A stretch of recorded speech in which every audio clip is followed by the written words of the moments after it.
بسم الله الرحمن الرحیم wowplus یوټیوب چینل ته ښه راغلاست. په دې هیله چې ټول به روغ او جوړ اوسئ او د صحت جامې به برتن وي. په تېره ویډیو کې موږ تاسو امپورټ میډیا همدارنګه ټایم لاین او همدارنګه پروجیکټ منیټور تشریح کړی وو.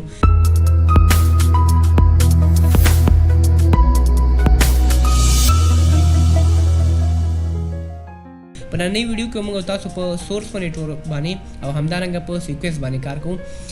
سیکوینس په اصل کې د یو ویډیو هغه د سټرکچر او د جوړښت حیثیت لري، یا که په ساده اصطلاح درته ووایم سیکوینس په اصل کې د یوې ویډیو د کوالټي پورې تړاو لري. یعنې په کومه کوالټي کې چې تاسو غواړئ خپله ویډیو ایډیټ کړئ هماغې ته سیکوینس ویل کېږي. او د یوې ویډیو د ایډیټ کولو دپاره سیکوینس جوړول حتمي او لازمي دي. یعنې په دې معنا که چېرته په یو ویډیو کې سیکوینس ونه اوسي هېڅ کله تاسو نشئ کولی چې په اډوب پریمیر کې تاسو ایډیټ وکړئ. د دې خاطر چې موږ تاسو سیکوینس جوړ کړو، زه به یو دفعه خپله ټوله ډیټا دلته امپورټ کړم.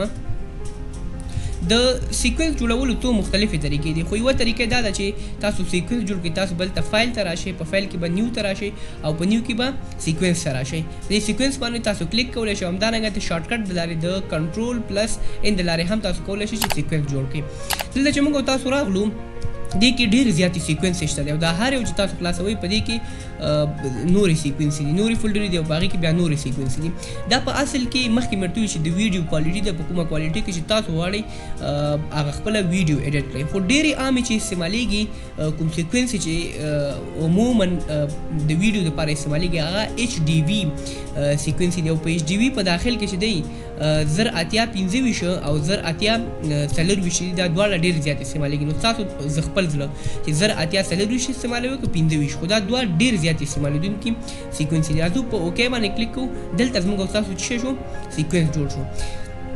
دلته تاسو وګورئ سیکوینس 02 په نوم هغلته چې موږ نوم ورته ورکړه همدغه نوم یې خپله واخیسته. دلته وګورئ خپله نوم یې واخیسته، دا هماغه نوم یې دی. بېرته فایل ته راځو سیکوینس ته، ګورئ تاسو HD دغه نوم دی. ګوره دلته تاسو کولی شئ چې بل نوم هم ورکړئ، چې هر نوم تاسو دلته ورکوئ هماغه نوم به تاسو دلته شو کېږي درته او هماغه نوم به تاسو دلته په ټایم لاین کې په وبخښئ په امپورټ میډیا کې شو کېږي. ګورئ سیکوینس 02 او سیکوینس 02. سیکوینس په اصل کې تاسو چې کومه ویډیو دلته ایډیټ کوئ په دې ټایم لاین کې څومره ایډیټ چې تاسو بیا اچوئ، افیکټس بیا اچوئ، ټرانزیشن بیا اچوئ، هر څومره ایډیټ چې کوئ دا سیکوینس د یو باکس حیثیت لري چې هماغه ټولې ټرانزیشن او ټول ایډیټ په خپل ځان کې ذخیره کوي او په خپل ځان کې واوسي. دا خو لکه د نارمل یو ویډیو دپاره چې موږ سیکوینس جوړو. خو که چېرته ستاسو یو ویډیو فرض مثال په ښه موبایل سره شوي اوسي یا په ښه کیمرې سره شوي اوسي چې کوالټي های اوسي، ښه کوالټي ولري، نارمل تاسو کولی شئ چې هغه ویډیو تاسو ډرایګ کړئ د دې څخه د امپورټ میډیا څخه او په ټایم لاین کې شی کې ډراپ کړئ. دلته به اتومات د هماغه ویډیو ته په کتو سره دا ځان ته شی کې سیکوینس جوړوي.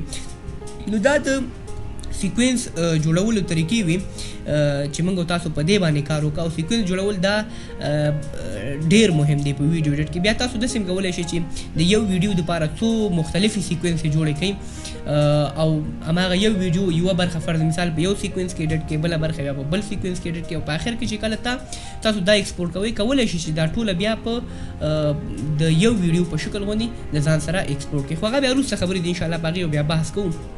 بل لازو په دې کلاس کې د موږ نه سورس منیټور پاتې وو. سورس منیټور په اصل کې دا د ویډیو د پیل او د پای د ایډیټ کولو دپاره استعمالیږي. یعنې په دې معنا چې موږ یو ویډیو د امپورټ میډیا څخه چې دی ډرایګ کړې ده او په ټایم لاین کې چې دی ډراپ کړې ده، صحیح ده. په دې کې موږ تاسو ټول خپل ایډیټ وکړو، صحیح ده. ځینې برخې کټ شوې، ځینې پاتې شوې، فرض مثال مختلفې ساحې د ویډیو نه کټ کېږي، ځینې پاتې کېږي، چینجز ورکې راځي. خو اصلي ویډیو چې موږ تاسو بیا د دې ټایم لاین ویډیو او همدا ویډیو سره مقایسه کولی شو، دواړه چې کوم تغیرات راغلي دا موږ د سورس منیټور او د ټایم لاین د لارې کولی شو. یعنې په څه معنا اوس ګورئ تاسو لنډ کوو، لنډ زه تاسو دلته په مثال کې پوهیم. ښه، لومړی چې موږ تاسو سورس منیټور ته خپله ویډیو راوړو دا په ډېر اسانه شکل تاسو به هماغې اصلي ویډیو ته لاړ شئ. په هماغې اصلي ویډیو به تاسو ډبل کلیک وکړئ، نو دلته وګورئ تاسو ته سیکوینس جوړ شو. ګوره په سیکوینس کې اوس دلته څو مختلفې خبرې شته دي.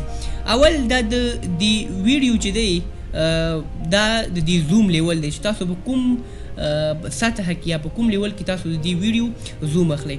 ګورئ تاسو چې څومره د دې زوم لیول اخلئ دې کې شته دی. فار مثال یو ویډیو تاسو ځینې ویډیوګانې ډېر زوم کولو ته ډېر په دقت سره ایډیټ ته ضرورت لري، تاسو بیا دا کولی شئ دې ساحې څخه زوم ان او زوم اوټ کړئ. خو تاسو چې وغواړئ بیرته خپل نارمل حالت ته بوځئ نو فلټ تاسو پرېږدئ.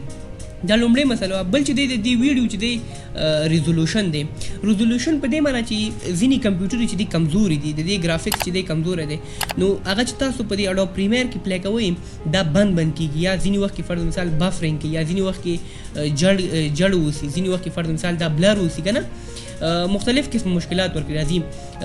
دا ځکه ورکې دا مشکلات پیښیږي چې په اصل کې د کمپیوټر ګرافیکس چې دی کمزوری دی او ویډیو چې دا په های کوالټي کې ده او دا کمپیوټر دومره وس او توانایي نه لري چې دا ویډیو په نارمل شکل سره پر مخ بوځي او پلی کړي تاسو ته.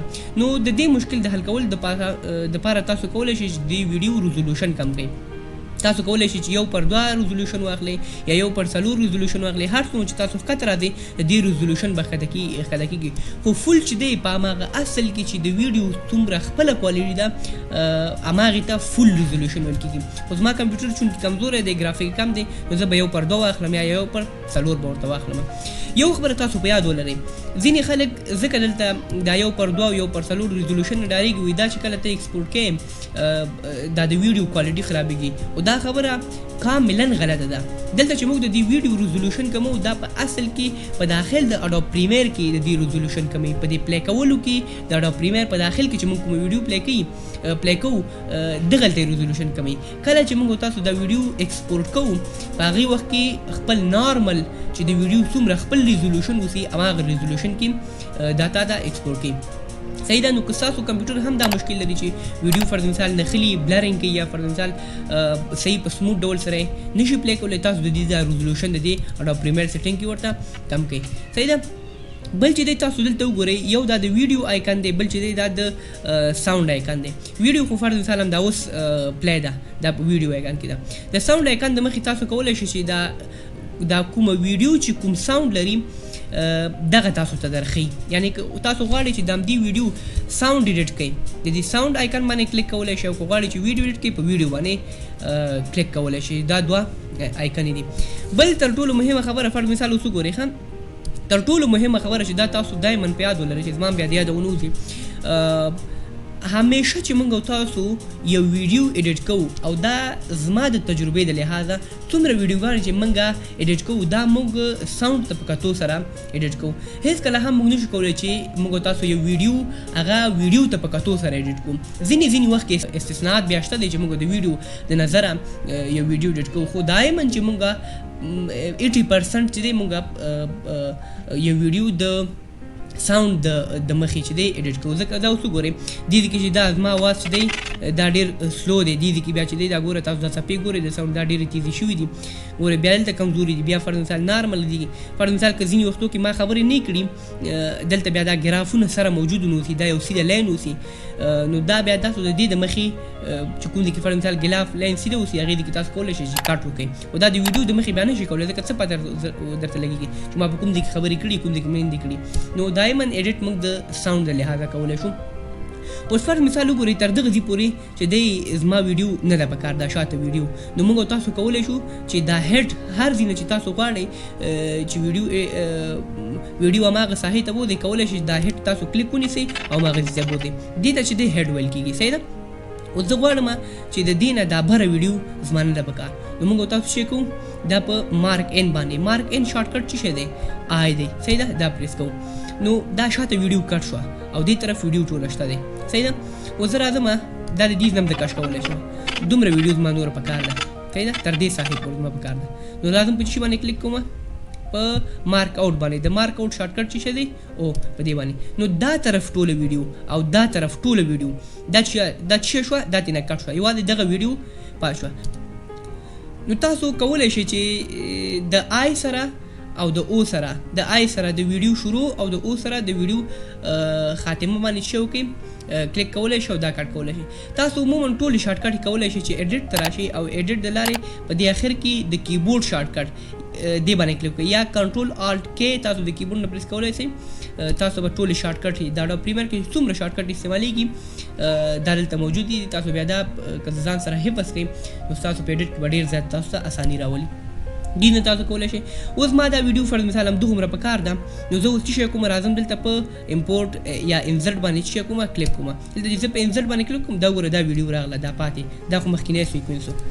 دا ویډیو چې څومره ما کټ کړې وه هماغه راغله.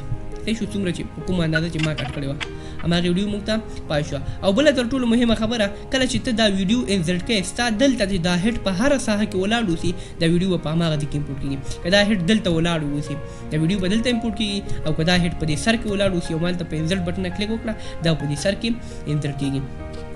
بله تر ټولو مهمه خبره دا ده چې تاسو که وغواړئ چې فریم بای فریم ایډیټ وکړئ نو تاسو د شارټ کټ د لارې کولی شئ چې د کیبورډ څخه کی پریس ونیسئ او ورسره یو نقطه جی ووهئ.